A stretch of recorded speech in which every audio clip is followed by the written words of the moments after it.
Quick question. Did Facebook violate your privacy? If so, they may owe you money. And here's the kicker. The breach might connect directly to your credit reports. This is the thing. Facebook is not just social media. A lot of times they use to say, oh, just social media is just social media. No, these entities use profiles, names, and things associated with your account to connect the dots on who it is that they're looking for, if it's a collection company, if it's a charge out, if they just want to extract data and market. And this is what you need to know. So let's dive in. $725 million Facebook settlement payments have started to go out, and when you can expect yours if you fit this narrative. But more importantly, how can you possibly leverage this to get items deleted from your report? And I know they use Facebook to verify or validate certain people. They're using the data that comes from Facebook, hands down. Quick story. Years ago, when we were doing a lot of marketing online before everybody else was doing marketing online to build their business, we had a situation that the tax individuals in our state was using information that we posted on Facebook to try to use that as a reason why they felt we owe a certain amount of taxes, and we felt like it was a tax deduction. At that time, they didn't think that marketing online was a thing. They're like, yeah, they making Facebook posts. They was kind of laughing at it as if marketing online was just lollygagging or just making posts, and not true business building. Fast forward to today, because this was, like over 5 years ago, maybe 10. Fast forward to today, most people need social media. Everybody's using social media in order to get their message out. So they didn't understand it. So if they were looking and referencing Facebook back then, you better believe that they're referencing it now. And if they're referencing it now, then this could impact you and your credit profile. And just ask yourself this question. If Facebook possibly owes you, TransUnion owes you even more. Hence the last video, one of the previous videos I recorded about the TransUnion data breach. If you haven't seen that, go check that out. But Facebook settled major privacy lawsuit and is paying out users in this situation. Now, the time to claim has passed. So, I hate that I didn't share this sooner because I didn't know.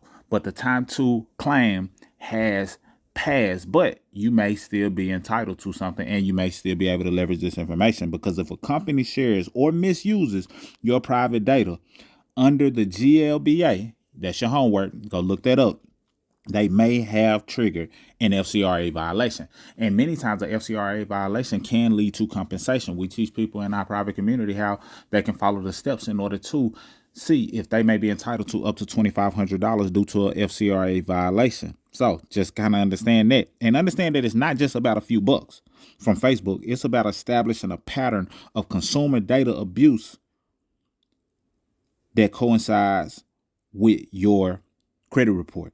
So if it's a consistent track record of consumer data being abused, then you can cite this in your disputes. Just like Google, Gmail had a recent data breach, TransUnion had a recent data breach, Facebook has had data breaches. All of these things are things that can be cited in your disputes. So if Facebook shared your info unlawfully, what do you think the credit bureaus did with that information? They could leverage this. So if a collection company is looking for you, and many people use their actual government name on Facebook, and Facebook at one point was making a strong push towards people using their government names for different reasons. Well, if they're able to find you, locate you based on that information, then what do you think these credit bureaus or credit reporting agencies or collection companies are doing with your data on these social media platforms? Just something to, make note of. And this could strengthen your disputes. So there's already a settlement in place with Facebook as well as others, but a lot of people are sleeping on how they can double the value by cleaning up their credit report. So hopefully this puts some things in your mind. If you want to join our community, then, we can get you connected to other tools and resources, education, etc. Or if you need our assistance, then that option is available as well down below. But let's keep going. So this came directly from the 5 Chicago website, and they updated it very recently. So check your email. You may finally soon be getting a check as a part of the $725 million Facebook settlement that dates back to 2023. So this started a couple of years ago, and eventually they started making the payouts. I believe it was May of this year, 2025, depending on when you're watching this video. The settlement, which was reached with Facebook parent company Meta Platforms, followed a lawsuit that alleged Facebook made users' data available to third parties without their permission. It also claimed the platform did not monitor or enforce third-party access to the data they received. So according to the settlement website, the suit was finalized May 2025, which is what I just said, after a series of appeals. So they was appealing. They wasn't going without a fight. So this was after a series of appeals, because keep in mind it started in 2023. Payments to claimants began in August and were expected to continue over the next 10 months. So we're just on the front side of that. At the time of this recording, in September, and they just started paying last month, and they're planning on doing it over the next 10 weeks, according to that site. So emails obtained by the Chicago, site claiming September 8th said that the distribution of settlement benefits will comment in September, and payments will be sent in batches over the following 10 weeks, and you will receive additional email notice approximately 3 or 4 days before your settlement payment is issued. I'm interested if you've received that email. Drop it in the comments below. But if you plan to leverage this, drop that in the comments below as well. But please continue to check your email during this time period if you know you're one of the ones who filed the claim. So what is the settlement for?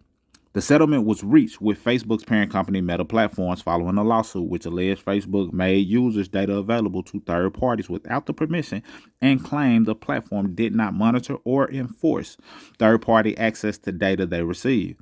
That includes the collection of data by now defunct political consulting firm Cambridge Analytica. That was a whole nother thing, which went on to be used for political advertising on the platform. So who's eligible to file a claim? Well, the claim deadline has already been reached, so I'm not going to put it down below.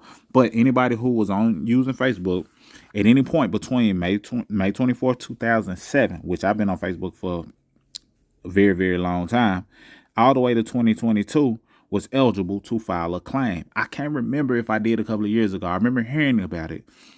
Kind of hope I did, but you may be eligible, long story short. And under the last update, individuals who held Facebook accounts during the class period of the lawsuit are now deleted were also eligible to file a claim. So if you had an account and it was deleted, then you're still eligible to file a claim because it still has your data associated with it. Hence, data being leaked. Data breach. That information is still, even though you might have deleted your account, someone still holds on to that information. So a data breach doesn't have to be TransUnion, Equifax, Experience. It's anybody who accesses your data in general, and it can be leveraged in some way, shape, form, or fashion to your credit report. Your email is a powerful tool, and a lot of time it connects a lot of dots to things that may also end up on your credit report. But the deadline to submit a claim has passed, and this was August 25th, 2023. So it's been passed. But how much money could a person receive in a payment? The payment size for each individual ultimately depends on how long each person was a Facebook user and how many users ultimately file a claim before the deadline. The settlement administrator says administrative and court costs will initially be deducted from the overall settlement total, creating a net settlement fund, which payments will be paid out from. So they're doing it based on how many people filed a claim. I definitely was on there for years, so I wish I would have knew this, but that doesn't mean I can't help clients leverage the fact that they may have had their data breach from this Facebook data breach that people are now being paid out for, which means that it was proven to be true.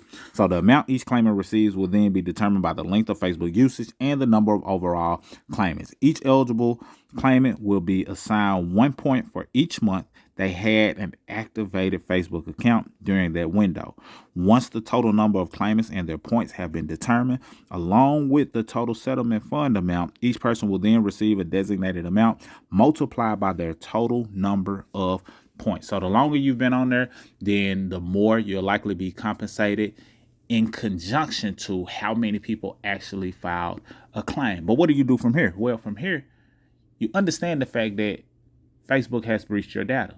You understand that everybody has been a part of some data breach, even if it's not listed when you're filing your disputes. When you go through the CFPB and you file a complaint, when you go through the FTC and you say, hey, I'm a victim of identity theft, or some of my profiles have been modified, or different accounts were open without my knowing.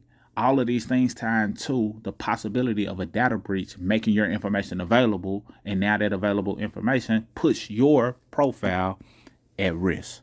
So let me know what you think about this. If you plan to utilize this in any way, shape, form, fashion to your advantage, if you would like assistance with taking your credit to the next level, leveraging data breaches and things of that nature, or if you want to join our private community where we make a lot of education and information and tools and resources available, and if you want to learn how to make money in the credit industry, even if you're not restoring credit for people, those links will be available. Mr. Smith signing out. Salute.